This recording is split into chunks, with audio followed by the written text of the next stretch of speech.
Ya, itu satu. Nah, meskipun begitu, saya tidak sependapat dengan Pak Felix tentang khilafah. Di dalam penjelasannya tadi, Saudara Felix Yao mengatakan bahwa khilafah itu adalah keniscayaan.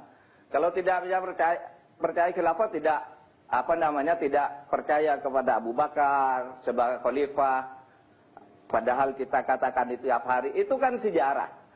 Tetapi khilafah di dalam konsep FPI, di dalam konsep HTI di Indonesia itu adalah sistem pemerintahan. Ya. Dan itu jelas-jelas ideologi yang bertentangan dengan Pancasila.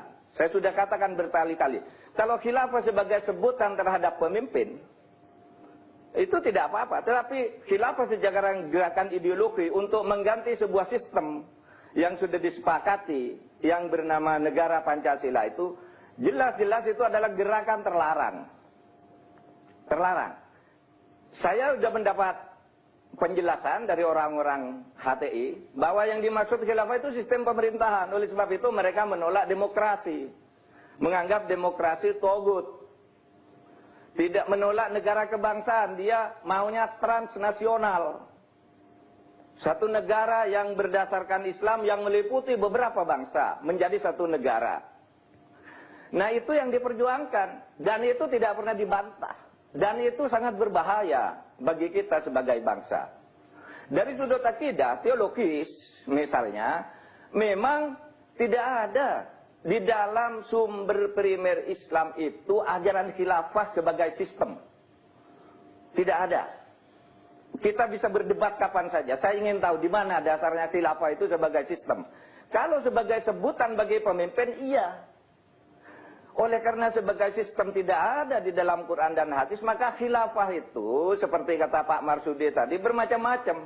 Sesudah Nabi lahir bermacam-macam jenis khilafah. Yang sekarang pun ada 57 jenis negara Islam yang tergabung di dalam OKI. Ada 22 negara Arab. Itu beda-beda lagi khilafahnya. Dan saya memastikan bahwa Indonesia dengan sistem Pancasila ini adalah juga khilafah. Khilafah dalam arti sistem pemerintahan yang khas Indonesia, al-khilafah di negara lain. Jangan Anda katakan misalnya, oh Pak Mahfud itu kan tidak belajar misalnya kitab yang mengatakan tentang al-ahkam as-sultaniyah. Ya, al-ahkam as-sultaniyah misalnya. Saya belajar itu. Saya belajar hukum tata negara Islam dan hukum pemerintahan Islam itu 2 semester. Dari Kiai Haji Ahmad Ashar Basir, pimpinan Muhammadiyah pada waktu itu. Tidak ada khilafah itu yang harus diikuti. Boleh buat sendiri-sendiri. Bahkan beliau mengatakan, Indonesia ini sudah negara yang sangat sesuai dengan syariat Islam. Masih ada itu bukunya di saya. Pada waktu itu bentuknya dalam bentuk diktat. Oleh sebab itu bagi saya tetap berbahaya gerakan khilafah itu sebagai sebuah gerakan alternatif ideologi.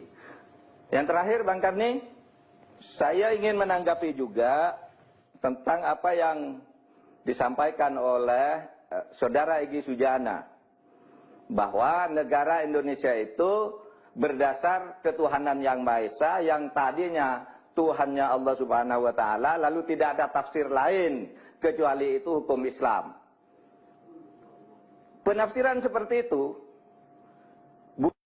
bukan hanya bertentangan dengan gramatiknya, tetapi juga bertentangan dengan fakta historisnya. Gini, memang betul dulu disepakati negara berdasarkan ketuhanan dengan kewajiban menjalankan syariat Islam bagi pemeluk-pemeluknya. Lalu terjadi kesepakatan dicoret menjadi ketuhanan yang Maha Esa.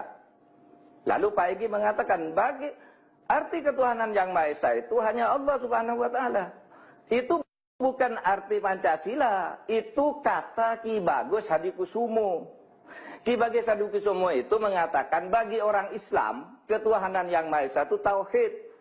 Nah, artinya apa? Bagi orang yang tidak Islam silahkan Tuhannya sendiri. Seperti yang dikatakan oleh Bung Karno, kalau kamu Kristen ya silahkan bertuhan pada Kristen dengan baik, Hindu dengan baik. Jadi tidak ada keharusan dengan kata ketuhanan yang Maha Esa yang bersumber dari Piagam Jakarta sebelumnya itu lalu mau dikatakan bahwa negara Indonesia harus berdasar hukum Islam. Apalagi ini perdebatan tentang hukum Islam itu apa itu kadang-kala orang tidak ngerti. Saya khawatir juga, jangan-jangan Pak Egy itu tidak ngerti bedanya syariah, hukum, fikih, konon, dan sebagainya. Itu di dalam ilmu hukum itu beda-beda. Nah yang Anda katakan tadi kan seperti menyulap orang itu untuk percaya pada hal yang seperti itu. Itu teorinya jauh, masih jauh Pak, masih jauh.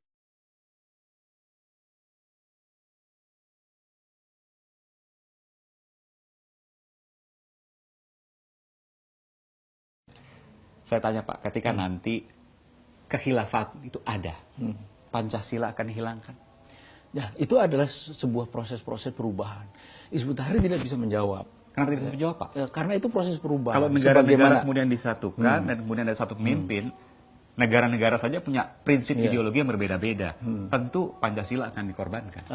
Enggak, karena ini sesuatu yang saya kira pasti akan menimbulkan persoalan. Jawabannya sederhana, Pak. Apakah kita tidak akan menjawab karena itu proses perubahan. Bapak tidak bisa menjawab. Apakah Pancasila akan tetap atau tinggalkan? Itu proses perubahan dan proses perubahan itu kembali kepada rakyat, kembali kepada seluruh komponen yang ada di tengah-tengah masyarakat. Hizbut Tahrir itu hanya bagian Jadi wajar kecil. kalau pemerintah dan sebagian masyarakat juga ragu-ragu sekarang apakah HTI akan mempertahankan Pancasila atau tidak. Karena Pak Ismail tidak berani untuk menjawab apakah ketika khilafah naik Pancasila tetap ada atau tidak. Sekarang begini, bahwa semua itu yang dulu dikeramatkan itu, sekarang itu sudah banyak dirubah-rubah itu. Ketika perubahan itu terjadi di masa dulu, itu pasti akan dianggap sebagai sebuah kejahatan, gitu kan? Jadi kita mesti melihat secara objektif, jangan dipaksakan tentang sesuatu yang itu memang bukan kewenangan kita, lalu kita harus menjawab. Apa sih Hizbut Tahrir itu? Ya kan? Apa yang dibayangkan oleh HTI ketika nanti khilafah itu ada? Tentu adalah sebuah kehidupan yang islami. Ya, kehidupan yang adil, sejahtera, damai, sentosa, di mana seluruh warga negara itu bisa menghargai satu sama lain, ya kan?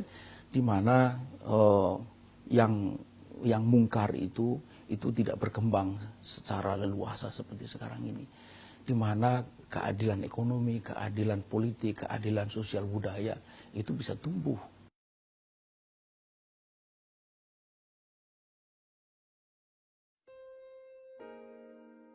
Ana wong kok kepengin gawe negara Islam, kok ora ngerti. Negara Islam khalifah. Coba setelah nggak ada khalifah, apa ada? As-sariq was-sariqatu faqta'u. Lah khalifah wis papat. Khalifah khulafaur rasyidin. Diganti khulafaur Bani Umayyah. Diganti Abbasiyah. Terakhir Utsman. Pelupat. Saya ini papat wis gak ono apa gawe neh iku temu tiyang karo-karo. Artine wong sing teroris bener-bener. Jadi wong kepengin gawe negara cangkemane kelompok teroris, kelompok radikalis. Iku mau turuti innalillahi wa inna ilaihi raji'un.